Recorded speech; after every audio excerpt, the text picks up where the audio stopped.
আসসালামু আলাইকুম, বিসমিল্লাহির রহমানির রহিম। সবাইকে স্বাগতম আমার চ্যানেলে। শুভ সকাল। এখন ঘড়িতে প্রায় 9টা বেজে গেছে। সাইদুল বাবা চলে গেল ফ্রেশ হয়ে দোকানে। সে চাপটি নাস্তা করবে না, বলতেছে দোকানে যেয়ে নাস্তা খাবো না। তারপরে আমি চাপটি নাস্তা করলাম। মেয়েরা তো শুয়ে আছে, এখন তুই ওঠেনি। তারপরে এই যে ভর্তা দিয়ে চাপটি খেয়ে নিলাম। এই ভর্তাটা হলো ইলিশ মাছের কাইনসা ভর্তা, ফ্রিজে ছিল, বের করে হালকা একটু গরম করে নিয়েছি।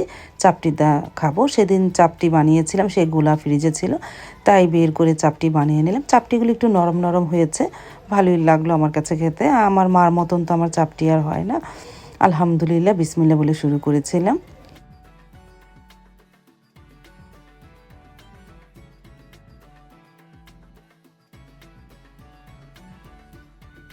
চাপটি খেয়ে সকালে নাস্তা খেয়ে ঘরগুলো গুছিয়ে ঝাড়ু দিয়ে মুছেও ফেলেছি। এখন রান্না করতে যাব, দুপুরের রান্নাটা করব। আর এদিকে সিমিও চলে এসেছে, সারামণি উঠেছে। সারামণি অবশ্য ওটস খেয়েছে। ও আর চা, ওর তো এখন তেমন একটা চা দেই না, সকালে ওটস বা কফি দেই, এই দিয়ে সকালে নাস্তা করে আমি রান্নাঘরে চলে যাই। রান্নাটা অবশ্য পরে শুরু করব, এখন মুরগিটা কেটে ধুয়ে ঝরা দিয়ে নেই। তারপরে এই যে সাইদুল বাবা সকালে একটা মুরগি কিনে দিয়ে গিয়েছিল, মুরগি কেটে ঝরা দিয়ে রেখেছিলাম। প্রায় 1টা বাজে রান্নাঘরে চলে আসলাম। মুরগি গোস্ত আজকে তেহারি রান্না করব। মুরগি গোস্ত সাইদুল বাবাও চলে এসেছে, পেঁয়াজটা ব্লেন্ডারে ব্লেন্ড করে তেলের মধ্যে ছেড়ে দিয়েছিলাম।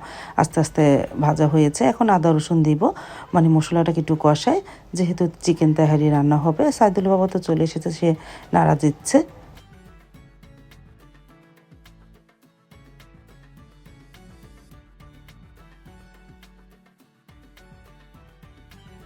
আদা রসুন দেওয়া একটু ভেজে নিয়েছে, এখন তেহারি মশলাটা দিব। এই যে রাঁধুনি তেহারি মশলা তো সবসময় কিনে আনি। তারপরে তো পানি দিয়ে দিলাম, পানি দিয়ে তারপরে ময় মশলা দিব। প্রথমে দিলাম আমার হাতে বানানো মশলা, তারপরে একটু ধনিয়া ফাঁকি, আর দিব তেহারি মশলা, এই আর কিছু না। আর লবণ তো দিবই। ভালোভাবে মশলাটাকে একটু কষিয়ে নিই।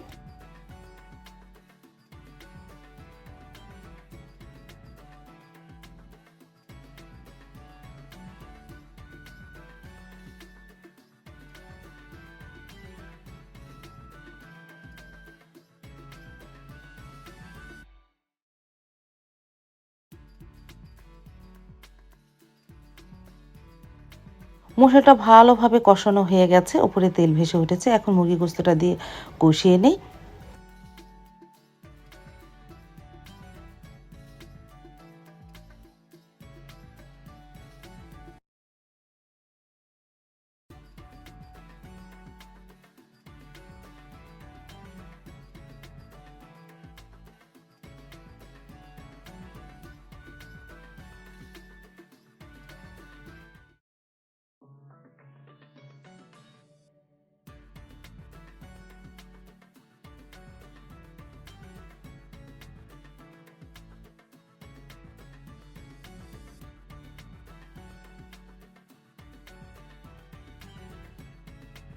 দেখো কতটা পানি উঠেছে, আমি আর পানি দিই না, আস্তে আস্তে কষাচ্ছিলাম।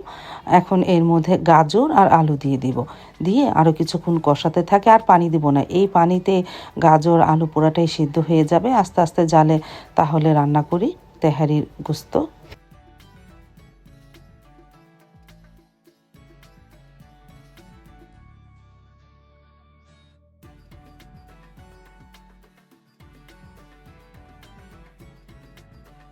মুরগি গোস্তটা তো রান্না হয়ে গেছে, এখন পোলাও চালটা ভেজে নিতেছি। তারপরে গরম পানি দিয়ে দেবো না পরিমাণ মতো।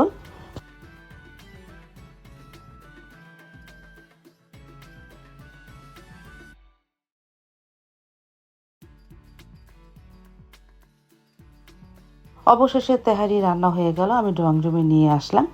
আর সাইদুল্লাহ বাবাও নামাজ পড়ে চলে আসলো। আজকে তো শুক্রবার, জুম্মার দিন। তারপরে তেহারি সবাই একসাথে বসে খেয়ে নিলাম, আলহামদুলিল্লাহ। আর সালাদ কেটেছিলাম। আমার তো তেহারি বা বিরিয়ানি যাই বলো, সালাদ না হলে চলে না। সালাদ নিয়েছি, পেঁয়াজ নিয়েছি, লেবু তো নিয়েছি। তারপরে বিসমিল্লাহ বলে শুরু করেছিলাম। আলহামদুলিল্লাহ ভালোই হয়েছিল তেহারিটা। শুক্রবার মানেই তো একটু স্পেশাল খাবার, সবাই তো কম বেশি শুক্রবারে একটু স্পেশাল খাবার খায়। আর সবার তো সময় এবার কিছুই করি না, ভাত মাছেই করেছিলাম। মনে করলাম সামনে শুক্রবার দিনই করি। আর শুক্রবার দিন তো সারামণি একটু তেহারি মানে বিরিয়ানি না হলে বা যে কোনো একটু পোলাও খাবার না হলে ওর মনটা ছোট হয়ে যায়। ও সবসময় সারা সপ্তাহে না খাক, কিন্তু শুক্রবার দিন একটু এই বিরিয়ানি তেহারি বা পোলাও একটু খাবেই।